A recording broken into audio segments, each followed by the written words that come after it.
height, complexion, the color of the eyes. Genes are responsible for our characteristics or traits, but our environment also plays a huge factor. Where we live or what we eat greatly determines the type of genes that we have. Genes are selected based on the environment they fit.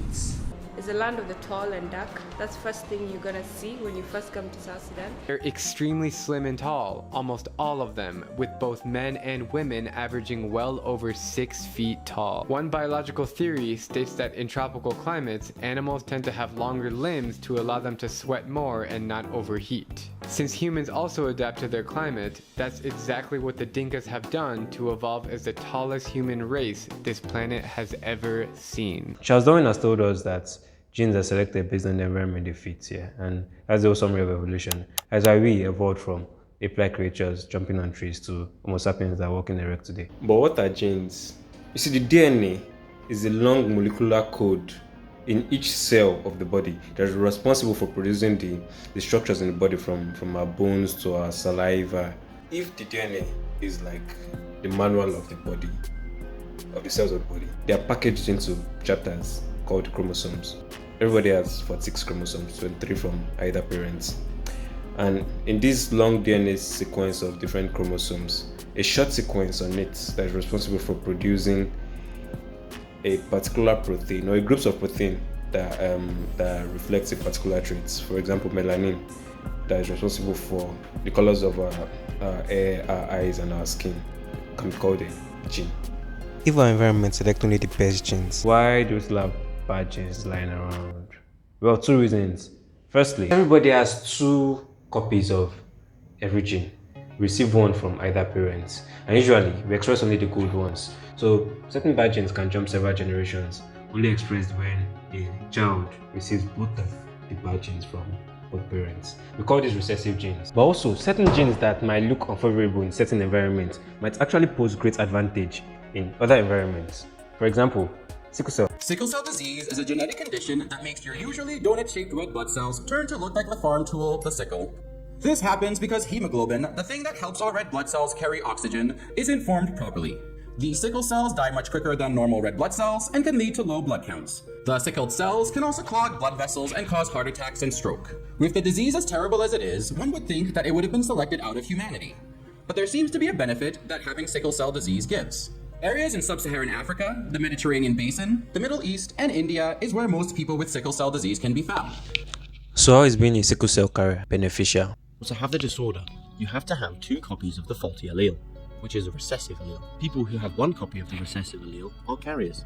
The red blood cells of carriers have 50% abnormal hemoglobin and are slightly more fragile than normal.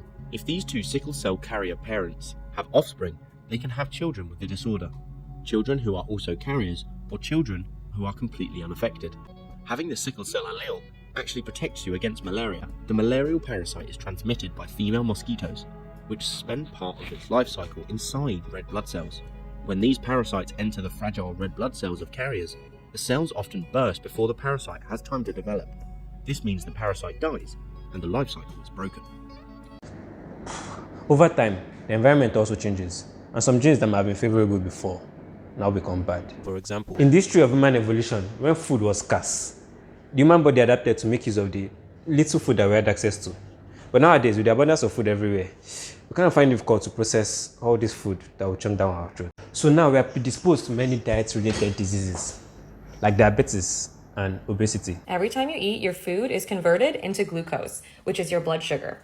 And then your glucose is absorbed into the bloodstream, and from there it moves all throughout the body and is absorbed into every single cell and organ. This entire process right here, from your food all the way through to your cells, this is how your entire body gets not only energy, but also nutrients. And a hormone called insulin plays a really important role. Insulin is the key that allows the glucose to be absorbed into the cells. So when insulin isn't working properly, that means the cells are struggling to absorb glucose. And if the cells are struggling to get glucose, that means they're struggling to get energy and nutrients. Now let's talk about how this happens. Every time you eat, your body's supposed to release insulin. Insulin goes up, unlocks all the cells, and allows the glucose to be used. When the glucose is all gone, insulin is supposed to come back down. And then you eat again and it goes up and then it comes back down. Insulin needs 3 to 4 hours to come back down. But instead of this, for the past 50 years, we've been told to eat and snack all day long. More like this. Maybe you wake up and you have breakfast, and then you have a mid-morning snack, and then maybe you have lunch. a mid-afternoon snack, maybe you have dinner, and even a nighttime snack. Your insulin never has a chance to come back down. It stays elevated all day, every day. And eventually, over a long period of time of this happening, the insulin stops trying to come back down. It gets stuck chronically elevated, even when you stop eating. And this right here, this chronically high level of insulin, this begins to overwhelm the cells. And when the cells become overwhelmed by insulin, they stop responding to it. And if they're not responding to insulin, insulin is the key that allows them to absorb the glucose. And if they're not going to get glucose, that means they're struggling to get energy and they're struggling to get nutrients. And this is known as insulin resistance. And now, not only is your body struggling to get energy and nutrients, but now your glucose has nowhere to go. Every time you eat, your glucose is flooding the bloodstream, but the bloodstream can't get rid of it because it's not being absorbed. So what happens? Over time, your blood sugar goes up and up and up until eventually it leads to type 2 diabetes. So the question now is, what is a disease? I know you know that already, but what exactly is a genetic disease? I mean, if you consider diabetes to be a genetic disease because our genes have adapted to process fewer calories than we're exposed to now, then is skin cancer a genetic disease? Lighter skin people are more susceptible to skin cancer because the sunlight is able to penetrate their skin further. So, is melanin deficiency a disease? On the polar end, dark people are more susceptible to rickets because their skin is less able to absorb sunlight. So we can see that it's more of a spectrum. Diseases can be caused by either environmental factors, combination of environmental factors and genetic defects, or purely genetic defects. It's a spectrum. But how do we tackle them? Modern medicine has been able to treat most diseases that are purely environmental and manage many that are in the middle, and even some that are purely genetic. But might be reaching a ceiling here. Should we try gene editing? CRISPR is a biological tool that can be used to edit genes. Think of it like a biological pair of scissors that can cut DNA, but also has a component that can insert DNA. It's super low cost and can be done by researchers or even someone in their backyard garage. Gene editing can now be done in ways that used to be really difficult, or if not, impossible before. So this CRISPR tool can quickly and efficiently tweak almost any gene in any plant or animal. Researchers already have used it to fix genetic diseases in animals, to combat viruses, and to sterilize malaria-causing mosquitoes. What we've seen is an amazing use of this technology, but we have to think about it carefully. When it comes to genetic modification, there's still a lot that we don't know. What if CRISPR technology can cause off-target mutations? That is, to edit a gene that they're not supposed to. Once a mutation is in the general human gene pool, it really can't be stopped. Gene editing is a bit tricky, but there are other ways that we've been using to select for genes that we want. Hi, welcome to our lab. For today, enjoy. In an IVF lab, the preferred embryos are usually selected based on how fast they divide, the number of cells they have, or how equal each cell is to the other. Ready, go. Genetics might play a part in these characteristics, but we can even probe further by testing each of the embryos individually.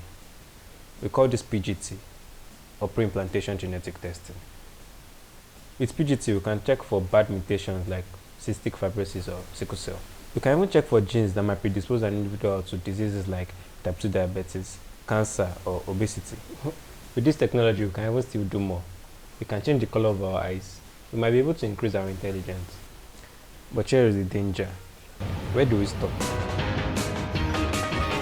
Sickle cell makes sense. Cystic fibrosis, definitely. Type 2 diabetes, yeah. Cancer, sure. Eye color, intelligence. In 2018, a Chinese scientist, He Jiankui, reported that he had created the first human babies with CRISPR gene edits, a pair of twins resistant to HIV. The announcement stunned the scientific world, and the director of National Institutes of Health, Francis Collins, said that the experiment was, quote, profoundly disturbing and tramples on ethical norms. With artificial selection, we might just evolve into entirely new species. But just like artificial intelligence, gene engineering is a powerful technology that will bring a lot of benefit to human health, but also raises a lot of ethical concerns. It's up to us to balance the potential benefits with the potential risks, and make sure to use the technology responsibly. Embryologists play a huge role in all of this, and that's why I'm creating a platform for us to collaborate, share ideas, and share resources too. Visit embryositters.com. Thank you for your 10 minutes, and if you're still here with me, kindly subscribe. Bye.